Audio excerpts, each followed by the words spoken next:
नमस्कार, मैं फूल कुमार झा, व्याख्याता, शासकीय उच्चतर माध्यमिक विद्यालय कुकाना, जिला सुकमा। मैं आज आप लोगों को कक्षा 12वीं विषय राजनीति विज्ञान शीर्षक शीत युद्ध का दौर के बारे में बताना चाहूँगा। अंतर्राष्ट्रीय राजनीति में शीत युद्ध का अपना एक विशिष्ट महत्व है, विशेष स्थान है। समकालीन विश्व राजनीति को जब हम समझने का प्रयास करते हैं, द्वितीय विश्व युद्ध के बाद द्वितीय विश्व का उदय, शीत युद्ध के दायरे, द्विध्रुवता की चुनौती देने वाली गुरुनिरपेक्ष आंदोलन, नई अंतर्राष्ट्रीय अर्थव्यवस्था की खोज आदि की चर्चा करना प्रासंगिक हो जाता है। द्वितीय विश्व युद्ध के पश्चात द्विध्रुवीय विश्व का उदय शीत युद्ध का एक प्रमुख कारक के रूप में उभर कर आया। जैसे ही द्वितीय विश्व युद्ध समाप्त हुआ, विश्व दो भागों में बंट गया। दो विचारधारा विश्व में तेजी से उभर कर सामने आया। एक विचारधारा पूंजीवादी विचारधारा थी, जिसका नेतृत्वकर्ता संयुक्त राज्य अमेरिका था, जबकि दूसरी विचारधारा साम्यवादी विचारधारा, जिसका नेतृत्वकर्ता सोवियत संघ था। दोनों ही विचारधाराओं के बीच विरोध था। दोनों ही महाशक्तियाँ विरोधी विचारधाराओं का नेतृत्व कर रही थी, इसलिए विश्व दो भागों में बंट गया। दोनों ही महाशक्तियाँ दोनों ही विचारधाराओं के प्रचार प्रसार में लग गई और दोनों ही विचारधाराओं ने विश्व को दो भागों में बांटा, शीत युद्ध के दौर को प्रारंभ करने में योगदान दिया। द्विध्रुवता के उदय के कारण पर यदि हम चर्चा करते हैं, तो सबसे पहला कारण ये उभर कर आता है कि अंतर्राष्ट्रीय राजनीति में दो महाशक्तियों का उदय हुआ। जैसा कि मैंने पहले भी बताया कि विश्व में दो विचारधाराएं हैं। पहली विचारधारा पूंजीवादी विचारधारा थी, जिसका नेतृत्वकर्ता अमेरिका था, और दूसरी विचारधारा जिसका नेतृत्वकर्ता सोवियत संघ था। दोनों ही विचारधाराओं के बीच टकराव की स्थिति थी, और यही द्विध्रुवीय विश्व के निर्माण में, शीत युद्ध का दौर शुरू करने में योगदान दिया। द्विध्रुवीय विश्व के निर्माण में यदि हम चर्चा करते हैं, तो दूसरा पॉइंट आता है अमेरिकी अलगाववाद की समाप्ति। अमेरिका अब तक अलगाववादी अंतर्राष्ट्रीय राजनीति से अलगाव रखता था, पर द्वितीय विश्व युद्ध के अंतिम चरणों में वह अपने अलगाववादी विचारधाराओं को समाप्त कर अंतर्राष्ट्रीय राजनीति में सशक्त भूमिका निभाने के लिए अवतरित हो गया। यह द्विध्रुवीय विश्व के निर्माण में एक प्रमुख कारण था। अगला पॉइंट है राजनीतिक और आर्थिक क्षेत्र में प्रतिस्पर्धा। दोनों ही महाशक्ति सोवियत संघ और अमेरिका के बीच राजनीतिक और आर्थिक दोनों ही क्षेत्रों में गहरी प्रतिस्पर्धा प्रारंभ हो गई। ये भी द्विध्रुवीय विश्व के निर्माण में प्रमुख योगदान देता है। अगला पॉइंट है परमाणु शक्ति के रूप में प्रतिस्पर्धा।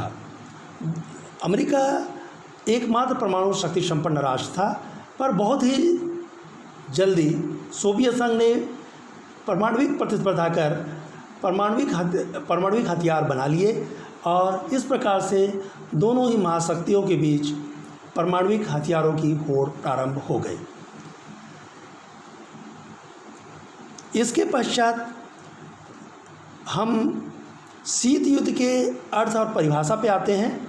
शीत युद्ध के अर्थ और परिभाषा की यदि हम चर्चा करें, तो शीत युद्ध वह परिस्थिति है जिसमें वास्तविक युद्ध तो नहीं होता, पर युद्ध के लिए वो सब परिस्थितियाँ निर्मित होती रहती हैं, जिससे ऐसा लगता है कि कभी भी युद्ध छिड़ जाएगा, वास्तविक युद्ध प्रारंभ हो जाएगा और विश्व एक समस्या में, एक संकट में फंस जाएगा। द्वितीय विश्व युद्ध के तुरंत पश्चात दोनों ही महाशक्तियों के बीच जिस प्रकार की संघर्ष की स्थिति का निर्माण हुआ, इसके पश्चात ऐसा लगने लगा दोनों ही महाशक्तियाँ कभी भी फिर टकरा सकती हैं। द्वितीय विश्व युद्ध के पश्चात की परिस्थितियों में पत्र व्यवहार के द्वारा भाषणों के द्वारा ऐसा माहौल बनाया गया, ऐसा वातावरण निर्मित हो गया, ऐसा वातावरण का निर्माण हो गया जिससे ऐसा लगने लगा कि कभी भी विश्व तीसरे विश्व युद्ध की ओर बढ़ सकता है। यह परिस्थिति शीत युद्ध कहलाता है। दूसरे शब्दों में हम इसे यूँ भी कह सकते हैं, शीत युद्ध वह परिस्थिति है जिसमें वास्तविक युद्ध नहीं होता, पर युद्ध होने के लिए परिस्थितियों का निर्माण लगभग तैयार होता है। जॉर्ज पेकल ने इसे इस प्रकार से परिभाषित किया है, दो राज्यों के मध्य प्रतियोगी चालों और प्रतिचालों को हम शीत युद्ध कह सकते हैं, जैसा सोवियत संघ और अमेरिका के बीच देखा गया। अब इस परिभाषा के आधार पर हम शीत युद्ध की प्रकृति के बारे में कह सकते हैं कि शीत युद्ध जैसा तनाव होता है, परंतु उसमें वास्तविक युद्ध नहीं होता। शीत युद्ध में विरोधी पक्षों के आचरणों को नियंत्रित करने का प्रयास चलता रहता है। इसमें परोक्ष युद्ध का सहारा लिया जाता है, जिसे प्रॉक्सी वार भी कह सकते हैं। प्रॉक्सी वार का सहारा लिया जाता है। शस्त्र दौर, शस्त्र का बाजार, शस्त्र का जखीरा तैयार किया जाता है। शीत युद्ध में प्रचार प्रसार का सहारा लिया जाता है। मनोवैज्ञानिक युद्ध लड़ा जाता है। यह वास्तविक युद्ध से कम भयावह और घातक नहीं है।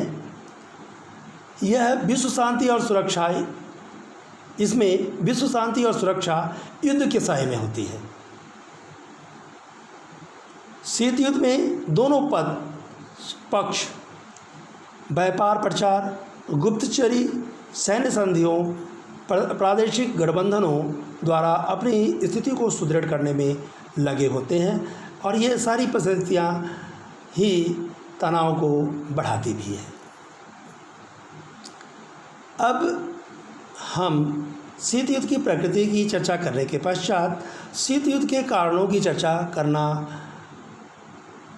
उचित समझते हैं। शीत युद्ध के कारण में यदि हम चर्चा करते हैं तो पहला कारण आता है ऐतिहासिक कारण। 1917 में प्रथम विश्व युद्ध के दौरान ही सोवियत संघ में बोल्शेविक क्रांति हो गई। 1917 के पश्चात पश्चिमी देश सोवियत संघ को समाप्त करना चाहते थे। जब द्वितीय विश्व युद्ध प्रारंभ भी हुआ तो द्वितीय विश्व युद्ध के दौरान सोवियत संघ ने मित्र राष्ट्रों का जरूर साथ दिया, पर अमेरिका, ब्रिटेन, फ्रांस जैसे देश सोवियत संघ को शंका की दृष्टि से देखते थे, उसे समाप्त करने की बातें करते थे अंदर ही अंदर। यह एक प्रमुख ऐतिहासिक कारण था जिससे शीत युद्ध को जन्म दिया। अगला पॉइंट शीत युद्ध के जन्म की चर्चा में द्वितीय मोर्चे का प्रश्न आता है। द्वितीय विश्व युद्ध के दौरान जब हिटलर सोवियत संघ से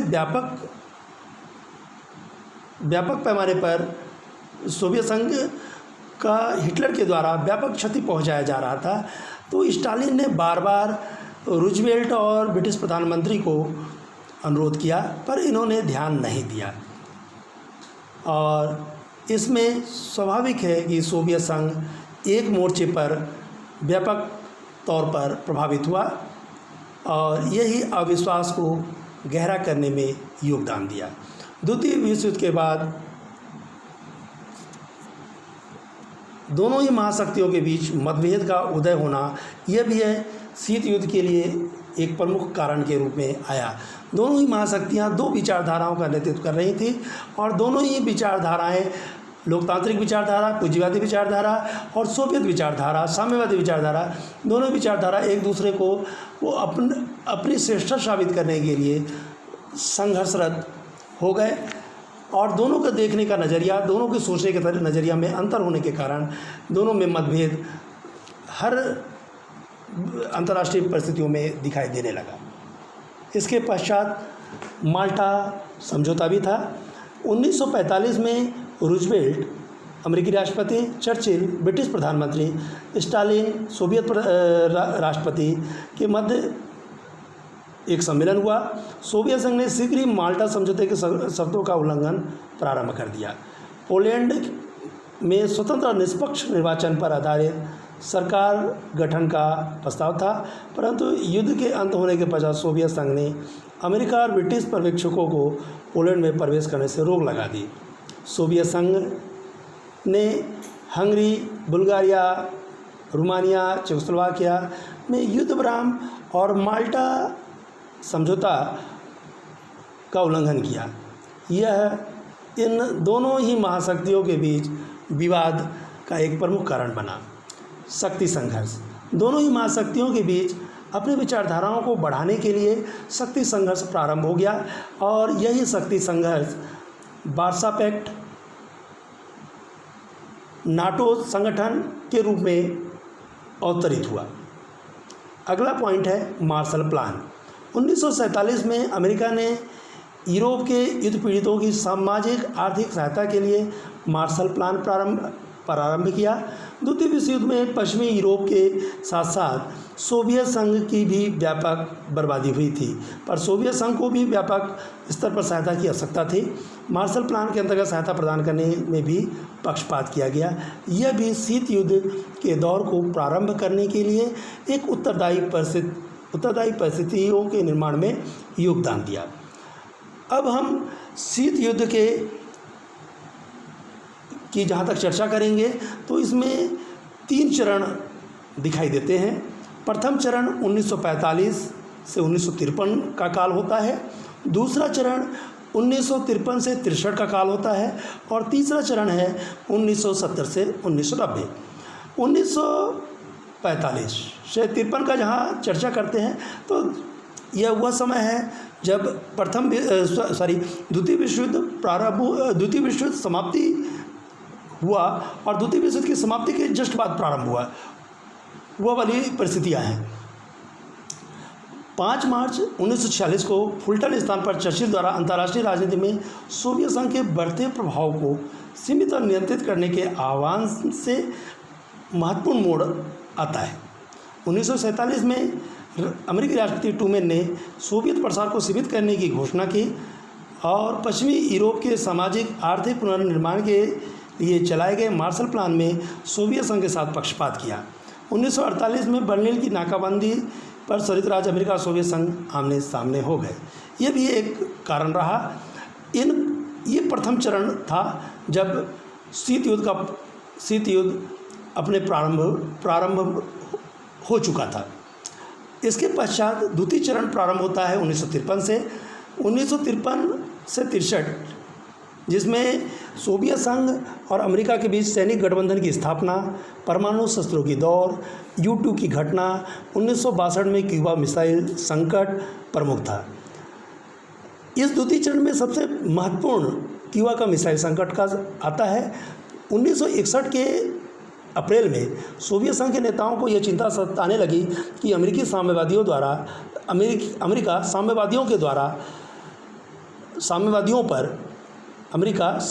द्वारा शासित क्यूबा पर आक्रमण कर सकता है। इस देश के राष्ट्रपति फिदेल कास्त्रो का तख्ता पलटा जा सकता है। क्यूबा अमेरिका के तट पर ही बसा हुआ एक छोटा सा देश है, द्वीपीय देश है। क्यूबा का जुड़ाव सोवियत संघ से था क्योंकि वह सोवियत साम्यवादी विचारधाराओं को फॉलोअप करता था और सोवियत संघ उसे कूटनीतिक और वित्तीय सहायता देता था। सोवियत संघ का नेता निकिता क्रुश्चेव ने क्यूबा को रूस के सैनिक अड्डे के रूप में बदलने का फैसला किया। 1962 में क्रुश्चेव ने क्यूबा में परमाणु मिसाइल तैनात कर दिया। इन हथियारों की तैनाती से पहली बार अमेरिका नज़दीकी निशाने की सीमा पर आ गया। हथियारों की इस तैनाती के बाद सोवियत संघ पहले की तुलना में अब अमेरिका के मुख्य भूभाग के लगभग दुगने ठिकानों और शहरों पर हमला बोल सकता था। यह संकट क्यूबा मिसाइल संकट के रूप में जाना जाता है। क्यूबा में सोवियत संघ के परमाणु हथियार तैनात करने की भनक जब अमेरिका को लगी तो राष्ट्रपति केनेडी के सलाहकारों ने युद्ध की बात तक करने लगे थे, लेकिन इस बात को लेकर दृढ़ थे कि ख्रुश्चेव क्यूबा में मिसाइलों के परमाणु हथियार को हटा ले। कैनेडी ने आदेश दिया कि अमेरिकी जंगी वीरों को आगे करके क्यूबा की तरफ जाने वाले सोवियत जहाज़ों को रोका जाए। इस तरह अमेरिका सोवियत संघ के मामले के प्रति अपनी गंभीरता की चेतावनी देना चाहता था। ऐसी स्थिति में लगा कि युद्ध होकर रहेगा। इसी को क्यूबा मिसाइल संकट के रूप में अंतर्राष्ट्रीय राजनीतिक इतिहास में दर्ज किया जाता है। इसके पश्चात तीसरा चरण 1970 से 1990 का आता है। 1990 तक का समय आता है। 1962 के क्यूबा मिसाइल संकट के पश्चात विश्व की दोनों महाशक्तियों के बीच तनाव शैथिल्य का दौर प्रारंभ हुआ। भारत पाक युद्ध, अरब इजरायल युद्ध, सोमालिया विवाद, दक्षिणी अफ्रीका और रोडेशिया के प्रश्नों पर अमेरिका और सोवियत संघ के मध्य टकराव पैदा हुआ, परंतु ये टकराव सन 1962 के क्यूबा मिसाइल संकट की स्थिति तक नहीं पहुँचे।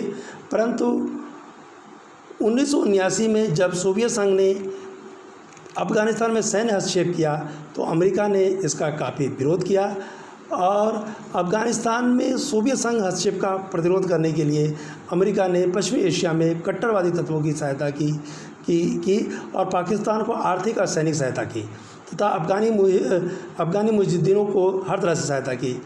इस प्रकार से 1986 में तरह की सहायता की।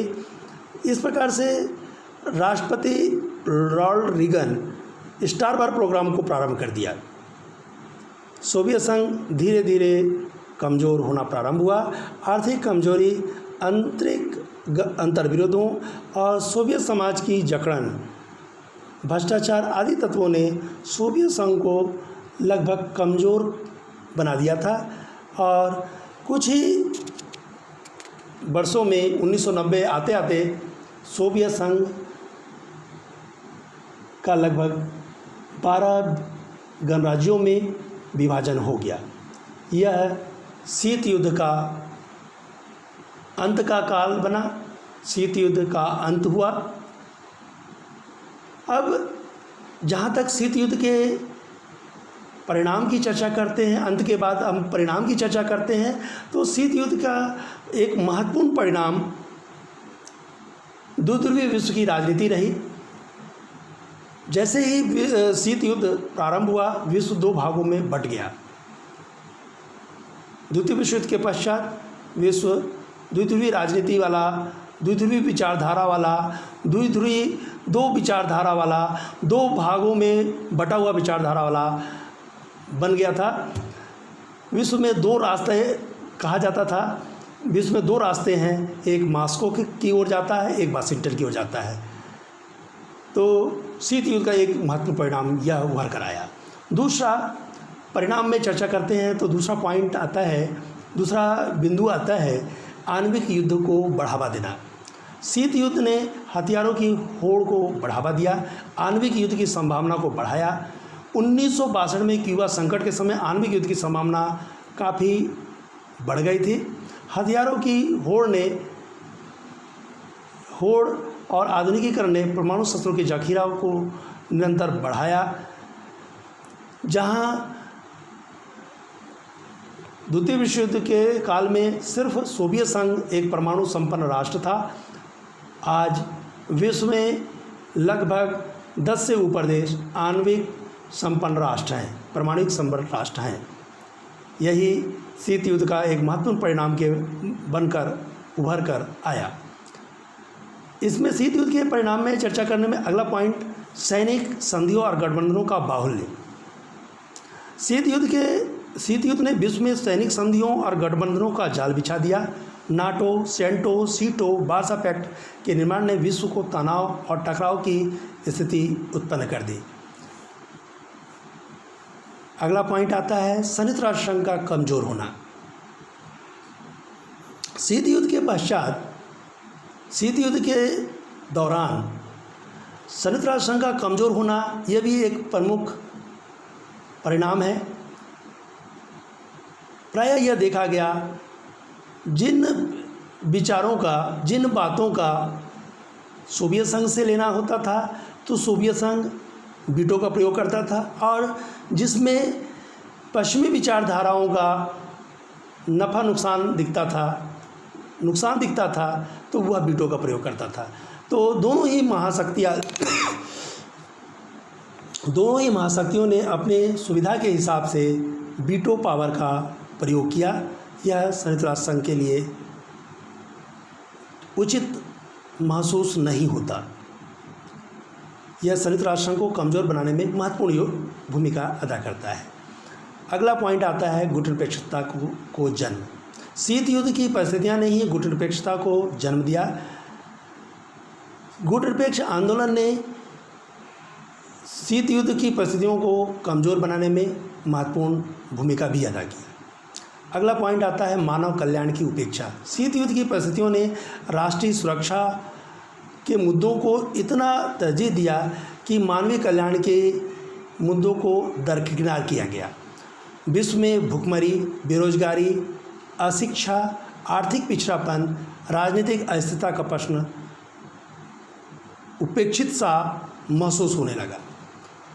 अगला पॉइंट आता है नव उपनिवेशवाद का जन्म।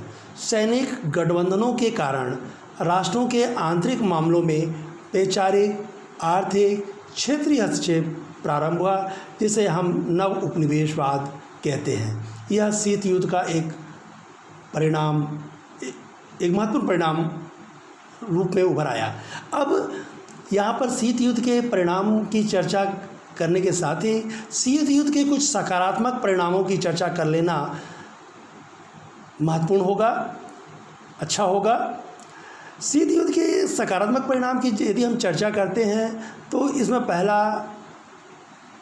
पहले बिंदु पर गुटनिरपेक्षता का जन्म आता है। शीत युद्ध का एक महत्वपूर्ण परिणाम यह हुआ कि जिन राष्ट्रों ने सोवियत विचारधारा और पश्चिमी विचारधारा दोनों ही विचारधाराओं से हटकर अपने विकास का मार्ग तय किया, उन्होंने गुटनिरपेक्ष आंदोलन को जन्म दिया। दूसरा, सुरक्षा परिषद में शीत युद्ध के कारण शक्ति महासभा को हस्तांतरित हो गई, क्योंकि ऐसे बहुत महत्वपूर्ण बिंदु हुए करते थे जिस पे वीटो की राजनीति के कारण पास नहीं हो पाता था। इसलिए सुरक्षा परिषद के बनिश पर महासभा की शक्ति में बढ़ोतरी हुई।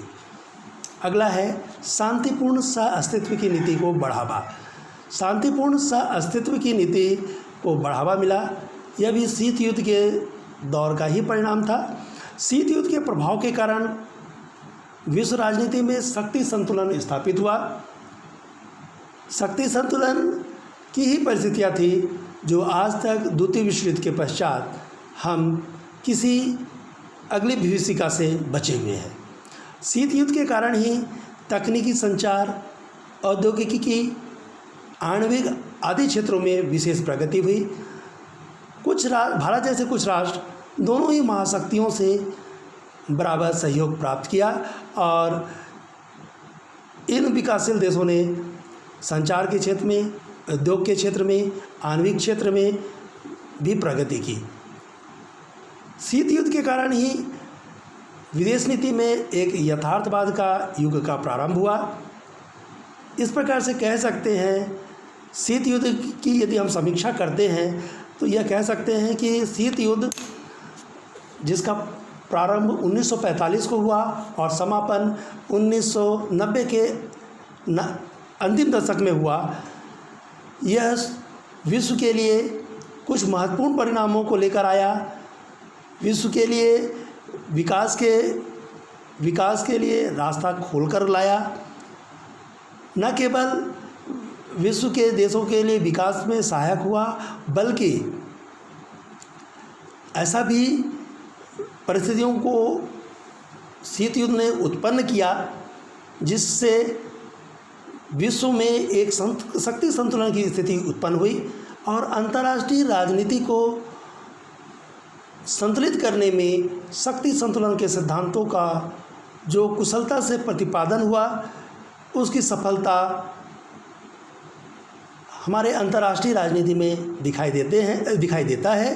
अंतर्राष्ट्रीय राजनीति में यथार्थवाद का दौर भी देखने को मिला।